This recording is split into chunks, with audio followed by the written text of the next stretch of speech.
Ratusan bakal calon legislatif dari seluruh partai di Kabupaten Musi Banyuasin yang akan bertarung pada Pileg 2024 mendatang menjalani tes kesehatan di RSUD Sekayu.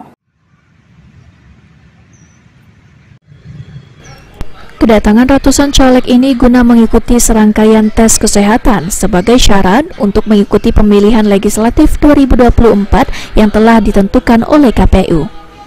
Para calon legislatif ini melaksanakan pemeriksaan kesehatan guna mendapatkan surat keterangan sehat, surat bebas narkoba maupun surat keterangan sehat rohani. RSUD Sekayu sendiri ditunjuk oleh KPU Muba sebagai tempat untuk melaksanakan serangkaian tes kesehatan tersebut dengan memberikan sejumlah fasilitas yang dibutuhkan.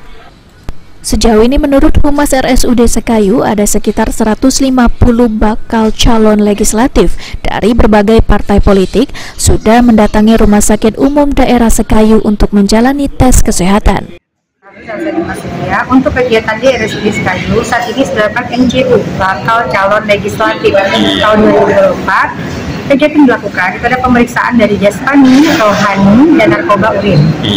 Ya, untuk di situ kita dibantukan tenaga medis dari spesialis penyakit dalam, spesialis patologi klinis, spesialis kejiwaan, dan psikologi klinis. Nah, untuk bakal calon legislatif untuk saat ini yang telah melakukan MCU itu lebih kurang mencapai 150 orang.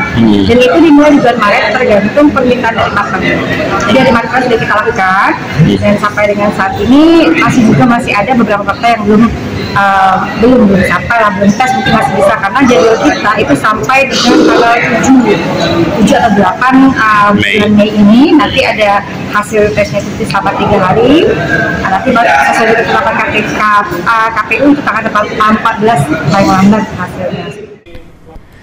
Sementara itu, salah satu bakal calon legislatif incumbent yang ikut tes kesehatan di RSUD Sekayu mengaku jika dirinya sangat puas dengan tes kesehatan yang dilakukan di RSUD Sekayu.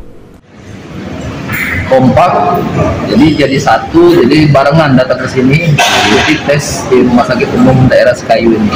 Ada kendala sendiri Pak dari Pak tes ini? Bagus, pelayanan dan panitia di sini kayaknya lebih siap dari tahun-tahun sebelumnya, itu lebih siap. Ruzi Iskandar, PAL TV.